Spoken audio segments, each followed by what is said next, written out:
corona ভাইৰাছৰ বিষয়ে বহুত কিবা-কিবি যা-তা খবৰ ওলাইছে কিন্তু all India institute of medical sciences আমাৰ নম্বৰ 1 চৰকাৰী হস্পিটেলে এখন বুকলেট উলিয়াইছে আৰু সেই বুকলেট আপোনালোকে ডাউনলোড কৰি পঢ়ি ল'ব পাৰে আমি এই বুকলেটখনৰ অসমীয়া অনুবাদ এটা উলিয়াই এতিয়া আপোনালোকৰ কাৰণে পঢ়ি শুনাই আছো ফাৰ্ষ্ট থ্যাংক ইউ টু অনুপম বৈশ্য মোৰ পাৰ্টখিনিৰ অনুবাদ কৰি দিয়াৰ কাৰণে এই বেমাৰ কেনেকৈ বিয়পে এই বেমাৰত আক্ৰান্ত ব্যক্তিয়ে যেতিয়া কাহে বা হাঁচিয়ায় তেতিয়া বীজাণুৰ কণিকা বতাহত বিয়পি পৰে অথবা ওচৰৰ মাটি আৰু পৃষ্ঠভাগত পৰেগৈ এতিয়া কাষত থকা আন ব্যক্তিৰ উশাহত যদি সেই কণিকা সোমাই যায় অথবা তেওঁ যদি হাতেৰে সেই একেখিনি মাটি বা পৃষ্ঠভাগ চুই তাৰ পিছত একেখন হাতেৰে নিজৰ চকু নাক বা মুখ স্পৰ্শ কৰে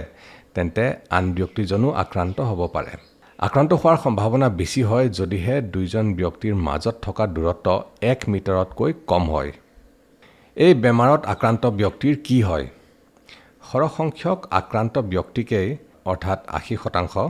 কোনো ধৰণৰ চিকিৎসাৰ প্ৰয়োজন নহয় আৰু তেওঁলোক নিজে নিজে সুস্থ হৈ উঠে খুব কম সংখ্যক ব্যক্তিক 20%তকৈ কম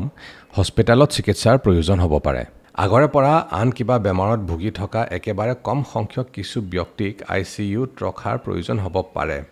আমি ডেকা ল'ৰা বাচিও যাব পাৰোঁ কিন্তু আমাৰ মা দেউতা আইতা ককা তেওঁলোকৰ বহুত ৰিস্ক আছে গতিকে যাতে আমি বাহিৰত ঘূৰি ফুৰি ভাইৰাছটো ঘৰলৈ নানো কোন বয়সৰ ব্যক্তিৰ মাজত এই ৰোগ বিয়পিব পাৰে এই ৰোগটো যিকোনো বয়সৰ ব্যক্তিৰ গাতেই দেখা দিব পাৰে সৰু ল'ৰা-ছোৱালীৰ শৰীৰলৈও বিয়পিব পাৰে সৰু ল'ৰা-ছোৱালীৰ শৰীৰত ইয়াৰ সংক্ৰমণ বেছি নহয়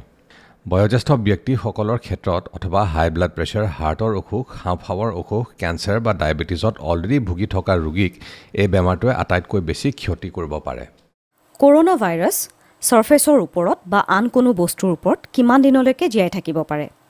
কোভিড-19 ভাইৰাছৰ ওপৰত লাভ কৰা প্ৰাথমিক তথ্যকে ধৰি আন ষ্টাডিজৰ পৰা গম পোৱা গৈছে যে কৰোনা ভাইৰাছ সাৰফেচৰ ওপৰত কেইঘণ্টামানৰ পৰা ধৰি বহু দিনলৈকে থাকিব পাৰে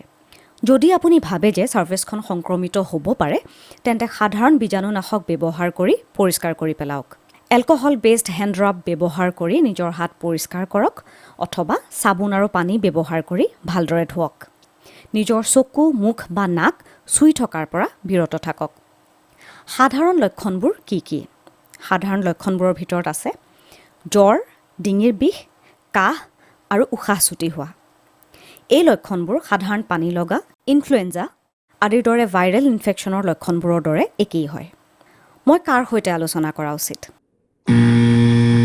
যদি আপোনাৰ শ্বাস-প্ৰশ্বাসজনিত সংক্ৰমণৰ ক্লিনিকেল চিম্পটমে দেখা দিছে বা নিম্নলিখিত যিকোনো লক্ষণে দেখা দিছে তেন্তে আপুনি আপোনাৰ পৰিয়ালৰ চিকিৎসকৰ সৈতে আলোচনা কৰা উচিত যদি কৰোনা ভাইৰাছ এফেক্টেড কোনো ঠাইৰ পৰা ভ্ৰমণ কৰি আহিছে যদি কৰোনা ভাইৰাছে সংক্ৰমিত কৰা কোনো ব্যক্তিৰ ওচৰ সংস্পৰ্শলৈ আহিছে কি টেষ্ট কৰা উচিত আৰু ক'ত কৰা উচিত যদি আপোনাৰ ক্ষেত্ৰত কোনো লক্ষণে দেখা দিয়া নাই যেনে কাহ জ্বৰ বা উশাহ লওঁতে কষ্ট পোৱা তেন্তে আপুনি কোভিড-19ৰ টেষ্ট কৰোৱাৰ কোনো প্ৰয়োজন নাই যদি আপোনাৰ ক্ষেত্ৰত কোনো লক্ষণে দেখা দিছে আৰু যদি আপুনি কৰোনা ভাইৰাছ এফেক্টেড কোনো দেশলৈ ভ্ৰমণ কৰিবলৈ গৈছিল বা যদি আপুনি লেবৰেটৰীত পজিটিভ বুলি নিশ্চিত হোৱা কোনো ব্যক্তিৰ ওচৰ সংস্পৰ্শলৈ আহিছে তেন্তে তৎক্ষণাত ষ্টেট হেল্পলাইন নম্বৰলৈ কল কৰক বা ministry of health and family welfare government of ইণ্ডিয়াৰ 24x7 হেল্পলাইন নম্বৰ 01123978046 আৰু টোল ফ্ৰী নম্বৰ 1075লৈ কল কৰক হেল্পলাইন ডেস্কে আপোনাৰ কণ্টেক্ট ডিটেইলছ লিখি ৰাখিব পাৰে আৰু কোভিড-19ৰ টেষ্টিং প্ৰট'কলৰ সৈতে আপোনাক যোগাযোগ কৰিব পাৰে প্ৰট'কল অনুসৰি যদি আপুনি টেষ্টিঙৰ কাৰণে যোগ্য বুলি বিবেচিত হয় তেতিয়া আপোনাৰ কেৱল গভৰ্ণমেণ্ট এপ্ৰুভড লেবতহে পৰীক্ষা কৰা হ'ব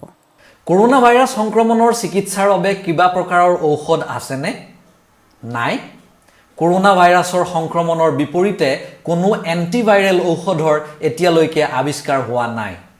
নভেল কৰোনা ভাইৰাছ সংক্ৰমণৰ লক্ষণসমূহৰ ওপৰত ভিত্তি কৰি চিকিৎসা আগবঢ়োৱা হয় যাক চিম্পটমেটিক ট্ৰিটমেণ্ট বোলে 80%তকৈও বেছি ৰোগী কেইদিনমানৰ পাছতেই সুস্থ হৈ পৰে গুৰুতৰ লক্ষণে দেখা দিয়া সামান্য সংখ্যক ৰোগীক চিকিৎসালয় আইচিইউত ভৰ্তি কৰাব লগা হ'ব পাৰে নিজকে আৰু আপোনাৰ পৰিয়ালবৰ্গক কিদৰে ৰক্ষা কৰিব পৰা যায় বাহিৰৰ পৰা অহাৰ পিছত নাইবা কৰোনা ভাইৰাছ ইনফেক্টেড ব্যক্তিৰ ওচৰৰ পৰা অহাৰ পিছত এলকহল বেছড হেণ্ড ৰাব নাইবা চাবোন আৰু পানীৰে হাত দুখন ভালদৰে ধুব চকু নাক আৰু মুখ স্পৰ্শ নকৰিব কাহি থকা বা হাঁচিয়াই থকা ব্যক্তিৰ পৰা কমেও 1 মিটাৰ দূৰত্ব বজাই ৰাখিব কাহোঁতে বা হাঁচিয়াওঁতে আপোনাৰ হাতখন এনেদৰে ভাঁজ কৰি কিলাকুটিৰ ওচৰতহে তেনে কৰিব পিছে আপুনি যদি টিস্যুহে ব্যৱহাৰ কৰে তেনেহ'লে টিস্যুখন ব্যৱহাৰ কৰাৰ পিছতে লগে লগে পেলাই দি হাত দুখন ভালদৰে ধুব আপোনাৰ যদি গাটো ভাল লাগি নাথাকে তেনেহ'লে ওলাই নাযাব ঘৰতেই থাকিব আৰু যদি কাহ আৰু জ্বৰ হৈ থাকে আৰু লগতে উশাহ ল'বলৈও অসুবিধা পায় তেনেহ'লে পলম নকৰি লগে লগে ডক্তৰৰ পৰামৰ্শ ল'ব মাস্ক কোনে পিন্ধিব লাগে যিসকল ব্যক্তিৰ কৰোনা ভাইৰাছ ইনফেকশ্যনৰ কোনো চিম্পটম বা লক্ষণ নাই তেওঁলোকে মাস্ক স্পেচিয়েলি মেডিকেল মাস্ক পিন্ধাৰ প্ৰয়োজন নাই কিয়নো তেনে কৰিলে মানুহৰ এটি ভুল ধাৰণা হ'ব পাৰে যে মাস্ক পিন্ধিলেই you are safe and secured আৰু তেতিয়া তেওঁলোকে হাত দুখন ভালদৰে ধুই থকাৰ নিচিনা আন কিছুমান মেজৰ হাইজিন ফেক্টৰ্ছ আওকাণ কৰিব পাৰে এনেকুৱা পৰিস্থিতিত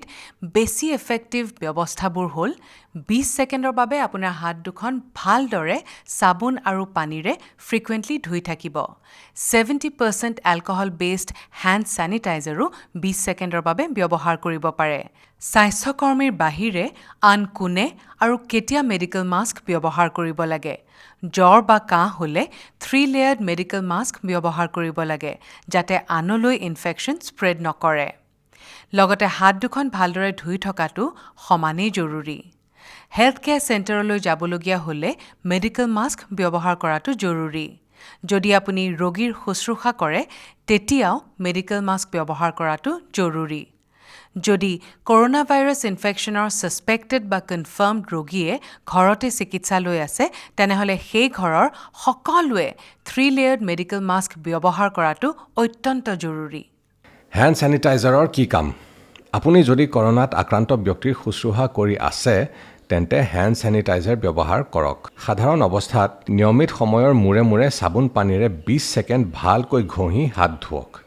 যদি হাতখন সঁচাই লেতেৰা অথবা হাতত যদি মাটি আদি লাগি আছে তেন্তে চাবোন পানীৰেহে হাত ধোৱা উচিত খাদ্যৰ মাজেৰে বিশেষকৈ মাংস অথবা কণী খালে এই বেমাৰ বিয়পিব পাৰে নেকি খোৱা খাদ্যৰ পৰা এই ৰোগ বিয়পাৰ কোনো বিশ্বাসযোগ্য তথ্য এতিয়ালৈকে পোৱা হোৱা নাই সুস্থ হৈ থাকিবলৈ ব্যক্তি এজনে নিতৌ খোৱা খাদ্যসমূহে খাব পাৰে পোহনীয়া জন্তুৰ দ্বাৰা এই ৰোগ সুচৰিব নোৱাৰে কৰোনাত আক্ৰান্ত ব্যক্তিৰ মৃতদেহৰ পৰা এই ৰোগ সুচৰিব নোৱাৰে বেমাৰটো কেনেকৈ বাধা দিব পৰা যায় ব্যক্তিগত চাফ চিকুণতা ভালকৈ হাত ধোৱা আৰু কাহোঁতে বা হাঁচিয়াওঁতে সাৱধানতা অৱলম্বন কৰা উচিত অদৰকাৰী ভ্ৰমণ বাদ দি জনসমাগমৰ পৰা দূৰত থাকি সামাজিক দূৰত্ব বজাই ৰখা উচিত এনেকৈ কৰিব পাৰিলে আমি এই বেমাৰৰ সংক্ৰমণত বাধা দিব পাৰিম দূৰৰ পৰাই উত্তৰ দে